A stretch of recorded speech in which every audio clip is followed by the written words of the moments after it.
Olá, tudo bem? A Câmara realizou uma sessão solene em homenagem à Semana de Conscientização do Transtorno de Déficit de Atenção com Hiperatividade. A semana foi criada para conscientizar a população sobre a importância do diagnóstico e do tratamento precoces do transtorno. De acordo com o Ministério da Saúde, o TDAH é um transtorno com causa genética que aparece na infância e frequentemente acompanha o indivíduo por toda a vida. Eu sou Mariana Monteiro e converso agora com o deputado Reginaldo Veras, do PV do Distrito Federal, que requereu a sessão solene. Olá, deputado, tudo bem? Olá, Mariana, tudo bem? Tudo ótimo. Deputado, as principais características do TDAH são a desatenção, a inquietude e a impulsividade, é isso? Olha só, essas são uma delas, né? Até brinco que se na minha época, eu tenho 50 anos de idade, houvesse esse tipo de diagnóstico, eu certamente estaria laudado como TDAH. Então, são essas as características principais que acabam tendo como consequência outras, né? Como a própria irritabilidade, baixa da autoestima, como consequência disso, porque nem sempre, em virtude dessas características, a criança consegue se inserir plenamente ali no ambiente escolar. Isso. Uma vez uma psicopedagoga me descreveu o transtorno assim, é como se você estivesse numa sala ou num local muito grande e houvesse uma televisãozinha pequenininha lá no fundo e você tivesse que, com todo o barulho que está naquele local, prestar atenção e entender o que aquela televisãozinha ali está dizendo. É mais ou menos isso? É uma boa síntese, é uma boa analogia a respeito disso. A questão do TDAH é principalmente a questão do foco. Né?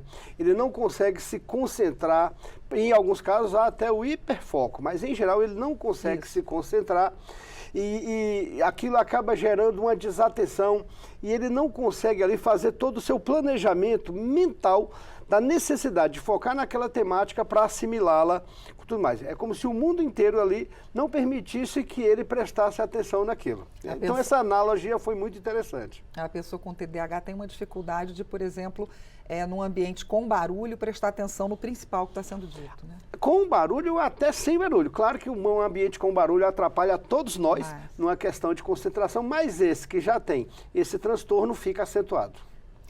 Deputado, o TDAH tem tratamento? Como é que funciona? Olha só, é muito importante, até para a galera entender que ele é um transtorno, não se trata de uma doença. E como você bem disse aí na apresentação inicial, é um transtorno de natureza genética que não tem cura. O que tem são alguns tratamentos para minimizar os impactos disso e ele poder levar uma vida normal.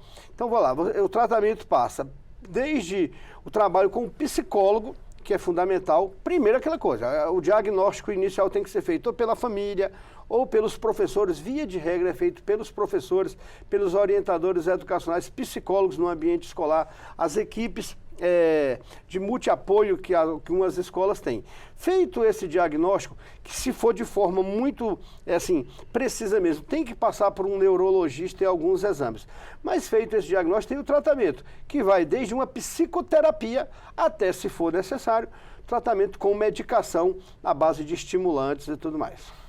Pois é, por falar nisso, o uso da Ritalina para fazer a criança ou adolescente ficar mais focado ainda é bastante controverso, né, deputado?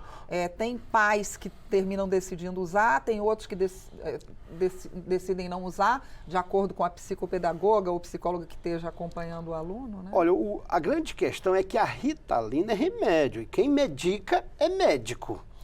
Então, assim, muitas vezes a gente percebe muito, eu que sou professor, e também professor de preparatório para concurso público. Na tentativa de aumentar o seu foco no estudo, de não se dispersar, o pessoal acaba se automedicando. Então o estudante adulto se automedica, a família muitas vezes tem mania de fazer automedicação. Por exemplo, como eu acabei de dizer, o tratamento é parte de uma equipe multidisciplinar e é um tratamento multimodal, que passa pela psicoterapia e pelo tratamento médico, se for o caso.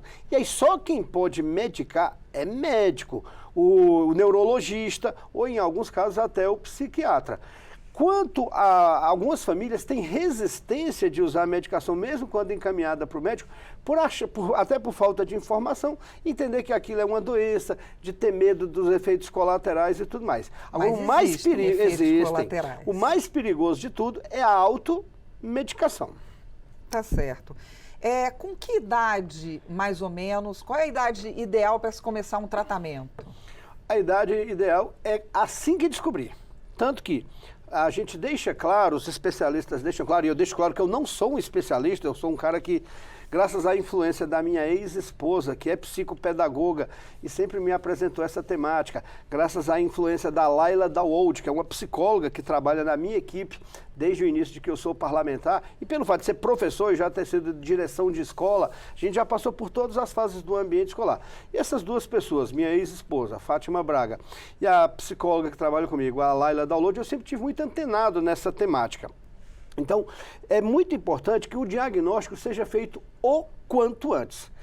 É importante essa audiência, essa sessão solene, para que até as famílias, né, que acompanharam a gente, eles possam falar, opa, meu filho tem essa ou essa característica, então deixa eu avisar a escola, deixa eu avisar o psicopedagogo. Porque quanto antes, mais fácil fica o tratamento, como em geral acontece com qualquer transtorno ou com qualquer doença.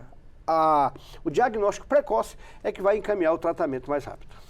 As escolas atualmente, algumas escolas, elas dão para o aluno que tem o laudo de TDAH mais tempo para, por exemplo, fazer uma prova.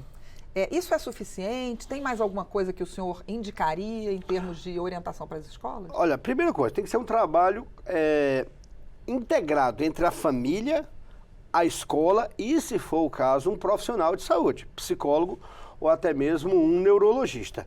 Dentro do ambiente escolar, os orientadores educacionais, os psicólogos nas escolas que tem, eles têm uma série de atividades em relação a isso, como algumas atividades complementares para aumentar a concentração, para aumentar o foco. E aí tem várias atividades que os psicólogos, ali no processo de psicoterapia, desenvolvem dentro da escola. Que, em geral, quando há esse profissional e quando há profissional suficiente para atender a grande quantidade de gente que está aparecendo com esse transtorno, você consegue um resultado muito importante. Colocar, por exemplo, o aluno nas primeiras filas. Alguns colocam os alunos na primeira fila, olhando de frente para o professor, para que ele não perca o foco e não olhe ali para os lados, até porque quase todo TDAH tem um problema de lateralidade, e isso influencia no processo de aprendizagem. Então, os profissionais, no cotidiano e com a experiência que eles adquiriram, tanto na academia quanto na prática escolar, eles já desenvolvem boas práticas. As pesquisas sobre TDAH no mundo têm avançado? Olha, no Brasil, acredita-se que 4 a 5% da população brasileira, né, segundo pesquisas mostram que tem esse problema. O mundo é uma coisa relativamente nova, como eu disse. Na minha época, se tivesse transtorno, eu certamente seria identificado como hiperatividade. Dizem que eu até tenho que fazer o diagnóstico até hoje para fazer algum tratamento, como dizem os amigos. O mundo inteiro tem avançado nessa questão, porque aquilo que parecia birra do menino, aquilo que a gente, de forma preconceituosa no sentido de não ter o conceito, né, acadêmico formado, o menino é lerdo, o menino é danado demais, o menino não se concentra. Então a gente não tinha a noção desse transtorno, e à medida que vai evoluindo aí a ação dos psicopedagogos, dos psicólogos, dos neurologistas, novos tratamentos vão surgindo e até novos medicamentos. Tá bom, deputado, muito obrigado pela sua participação. Por nada, estamos à disposição, e tomara que todos indiquem essa nossa sessão solene que ficou gravada aí na TV Câmara e tudo mais. Tá ótimo, deputado. Eu conversei com o deputado Reginaldo Veras, do PV do Distrito Federal, sobre a importância do diagnóstico e do tratamento precoces do transtorno de déficit de atenção e hiperatividade, o TDAH. Eu sou Mariana Monteiro e este é o Palavra Aberta. Você pode rever esta edição no YouTube da Câmara. Até a próxima!